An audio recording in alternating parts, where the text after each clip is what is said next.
Bonjour, bienvenue dans la série sur la mécanique quantique. Donc nous allons continuer notre discussion sur l'annihilation du positronium. Donc nous avons dit que maintenant nous allons mesurer, nous connaissons l'état F final, et que un des utilisateurs va mettre un détecteur pour détecter la polarisation horizontale X, et l'autre va mesurer la polarisation horizontale Y. Et la question c'est, si on détecte un photon là, a-t-on une possibilité de le détecter là? Alors, ça revient à mesurer donc l'amplitude X1, Y2, donc pour le photon 1 et le photon 2, étant donné l'état final F. Ceci c'est simplement X1, Y2, R1, R2, si vous vous rappelez l'état F, moins X1, Y2, L1, L2. Donc, nous avons, chaque photon peut être traité séparément. La possibilité ici, par exemple, qu'il est polarisé circulaire droit ou gauche, on donne une certaine amplitude de le mesurer dans la polarisation linéaire. Donc, on peut calculer l'amplitude X1 R1, l'amplitude Y2 R2 et multiplier. L'amplitude XR est donnée par les règles sur le spin à demi, c'est simplement 1 sur racine de 2. Et YR est donné par I sur racine de 2. Donc, la multiplication des deux va donner simplement I demi. De même, si on fait le calcul de celui-là, on trouve moins I demi. Et donc, la somme, plutôt la soustraction des deux, donne I. L'amplitude est I. Et une fois qu'on a l'amplitude, on peut calculer la probabilité d'observer X là et Y là en même temps. Et on trouve, puisque I c'est l'unité imaginaire, le carré est égal à 1, donc P égale 1. Le carré de l'amplitude égale 1. Donc, si on observe un photon linéaire X ici, on a 100% de chance de le détecter un photon linéaire Y ici. Et de fait, si on calcule X1, X2 par exemple, donc la possibilité d'observer X des deux côtés, on trouve simplement 0. Ce qui est logique. Alors, prenons par exemple une situation où pour détecter ces polarisations, les utilisateurs placent un morceau de calcite. Le photon va alors être dévié d'un côté ou de l'autre selon qu'il est polarisé X ou Y. Donc ici, l'utilisateur met un morceau de calcite et le photon va être dévié d'un côté ou de l'autre selon qu'il est X ou Y. Ici, on mesure la polarisation X, ce qui implique que le photon va aller par là. Certains trouvent ça gênant. Pourquoi? Parce que ils aimeraient bien voir le photon, un photon qui est émis, comme un objet bien défini, qu'on peut considérer comme tel. De fait, s'il est émis avec une polarisation circulaire gauche ou droite, il a 50% de chance d'aller dans une des deux branches de la calcite. Et ce, indépendamment de tout ce qu'on pourrait faire à l'autre photon. Ce n'est pas ce qui arrive. Est-ce qu'il y aurait un échange d'informations, que la mesure ici perturberait l'autre photon? Rien n'indique a priori dans la théorie. On peut d'ailleurs s'arranger, c'est ce que fit Alain Aspect dans une expérience quelque peu analogue. On peut s'arranger pour que les instants où on fait les mesures sont si proches qu'aucun signal ne peut se propager entre les deux, même s'il allait à la vitesse de la lumière. Et dans ces cas-là, la relativité nous dit même que l'ordre temporel, celui-là puis celui-là, ou celui-là d'abord et puis l'autre, l'ordre temporel dépend de l'observateur dans ce cas-là. C'est ce que dit la relativité, qui est confirmée par l'expérience. Donc, il devient dans ce cas-là un peu bizarre de parler d'une influence à distance. Parce que selon l'observateur, elle serait dans un sens ou dans l'autre. Ce que nous dit la théorie, c'est qu'on a un état F, intriqué, RAR2 moins LAL2, qui est vu comme un tout. Qu'on ne peut pas considérer un photon comme un objet isolé du monde extérieur. Un photon unique, ici, ou des photons intriqués, ne peut pas être considéré comme un objet bien défini, indépendamment de toute autre chose. C'est une étrange particularité de la mécanique quantique. Cette difficulté a par exemple beaucoup préoccupé Albert Einstein. Il a participé à l'élaboration de la mécanique quantique à sa naissance. Il a même reçu le prix Nobel pour l'étude de l'effet photoélectrique, qu'on peut presque qualifier d'acte de naissance de la mécanique quantique. Et il y a beaucoup contribué par la suite. Quand j'ai parlé des particules de Bose, avec l'absence de changement de signe lors d'une permutation, c'est ce qu'on appelle la statistique de Bose-Einstein, qui dans ce cadre a permis à Einstein d'étudier ce qu'on appelle l'émission stimulée, qui a donné naissance au laser. Donc Einstein a beaucoup contribué à la mécanique quantique, mais de tels aspects le gênait beaucoup. Il y a beaucoup réfléchi et a créé, avec deux autres de ses collaborateurs, Podolsky et Rosen, ce qu'on appelle le paradoxe EPR, pour leurs initiales. En réalité, la théorie ne donne pas de paradoxe, car elle donne une solution. Elle nous donne des amplitudes, des probabilités bien précises et uniques. Un paradoxe, c'est quand on a deux possibilités et qu'elles se contredisent. Ici, la théorie nous dit, on a ceci. Il ne saurait donc pas y avoir de contradiction. Alors, qu'est-ce qui conduit au paradoxe? Alors, détaillons le raisonnement. Premièrement, on dit que si on met en 1 un détecteur qui dit si le photon est PCD ou PCG, c'est polarisation circulaire gauche ou droite en 1, alors on peut prédire qu'en 2, on va détecter PCD ou PCG. Ça, nous l'avons vu. Deuxièmement, une fois qu'on a détecté, par exemple, PCD en 1, alors en 2, on reçoit un pur état PCD. Donc on est certain de mesurer PCD.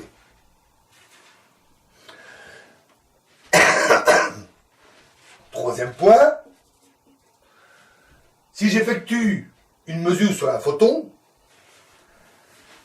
il n'y a pas de raison que ça altère l'autre photon. Plus exactement, je n'altère pas le photon ici au-dessus, je choisis ce que je vais mesurer. Je choisis ce que je vais observer comme information. Il n'y a vraiment aucune raison que ça altère l'autre photon.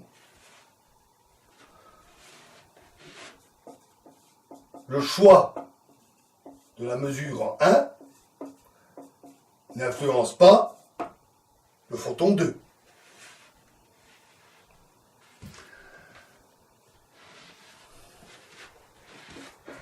Quatre. Si on a un pur état PCD ou PCG, et que je mets un morceau de calcite,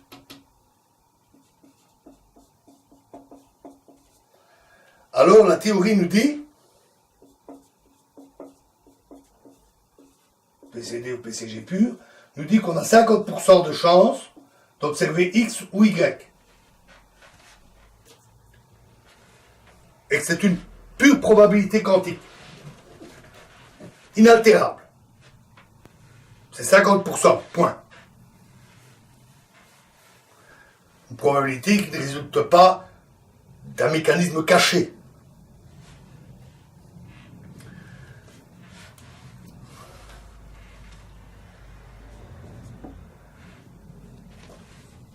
Cinquièmement,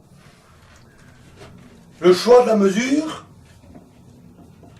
implique que le résultat reste de 50%, puisqu'on n'a pas altéré le photon. Il est toujours PCG ou PCD, donc 50% X ou Y. Et 6, la théorie nous dit que si en 1, on mesure X, alors on a 100% de chance de mesurer Y en 2. Et ce qu'on constate, c'est qu'on a une contradiction entre ceci et ceci. D'où le paradoxe. Et regardons de plus près le raisonnement qui a été fait. Le point 1, il est OK. On mesure PCD ou PCG en 1, donc on peut prédire qu'on va mesurer PCD ou PCG en 2. C'est ce que dit la théorie, et aussi l'expérience. C'est OK. Le 2, on dit que dans ce cas-là, on reçoit un pur PCD ou un PCG en 2. En fait, on le décrit comme tel, mais il serait un peu abusif de le dire comme ça. Parce qu'après tout, on ne mesure pas l'état quantique de l'objet. Tout ce qu'on mesure, c'est un résultat d'une mesure avec un appareil. Donc, petit bémol sur ce point. On n'a pas de certitude absolue. Ça semble logique, après ce que dit la théorie, mais petit bémol. En 3, on dit que le choix de la mesure n'altère pas le photon, le deuxième photon. Ça aussi, c'est douteux. On en a un avantage dans ce que nous avons vu. C'est le principe de la détermination, avec la position et la vitesse. Si vous mesurez la position, si vous choisissez de mesurer la position, alors la vitesse devient très imprécise. De toute évidence, le choix de la mesure n'est pas innocent. Parce qu'on va le faire avec un appareil, d'une certaine façon. Donc forcément, on va changer quelque chose. C'est le grand aspect de la mécanique quantique qui fut découvert très tôt, que les objets quantiques sont si fondamentaux, si élémentaires, si petits, qu'on a beau faire ce qu'on veut, on ne peut pas effectuer de mesures sans altérer le système. Donc, ici, d'accord, on fait le choix en 1, pas en 2. Mais n'oublions pas qu'il s'agit d'un état unique. Donc, il reste un doute là aussi. Est-ce qu'on peut vraiment dire ça? Douteux. Le 4, qui dit qu'un PCD ou un PCG arrive, et donc on a 50% d'avoir X et Y, c'est ce que dit la théorie, et confirmé par la mesure. On fait facilement ce type d'expérience. OK. Le 5, il découle directement du 3.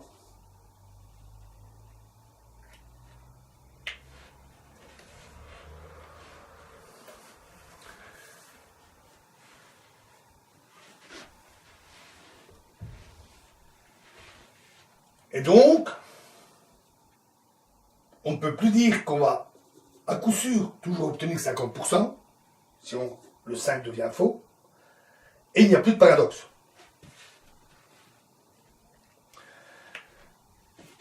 On a voulu aller trop loin dans le raisonnement. On était au-delà de ce que nous dit la théorie.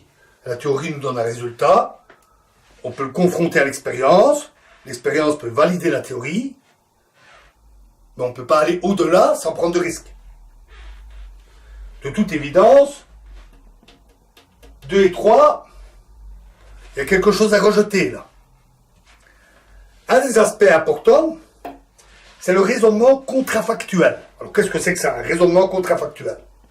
Un raisonnement contrafactuel, c'est dire, si je faisais telle expérience, je ne la fais pas, mais si je la faisais, j'obtiendrais tel résultat.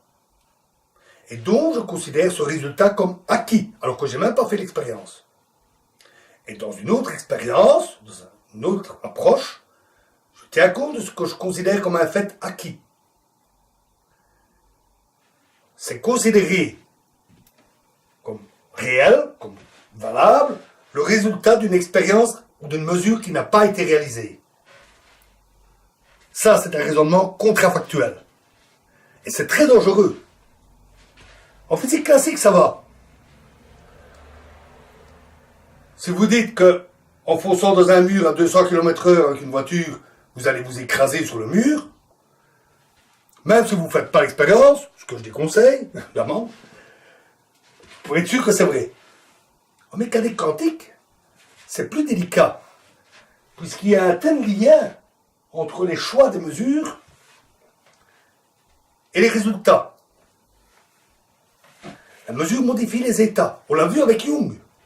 Le simple fait de savoir par où passe un électron dans les expériences de Young change la figure d'interférence.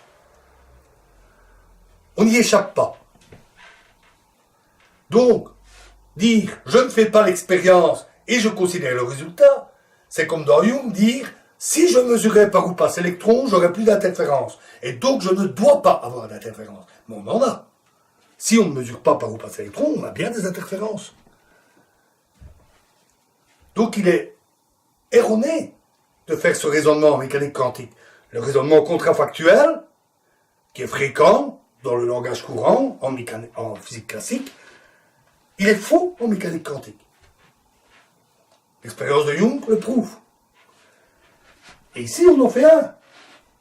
On dit qu'avec ceci, on peut prédire le résultat.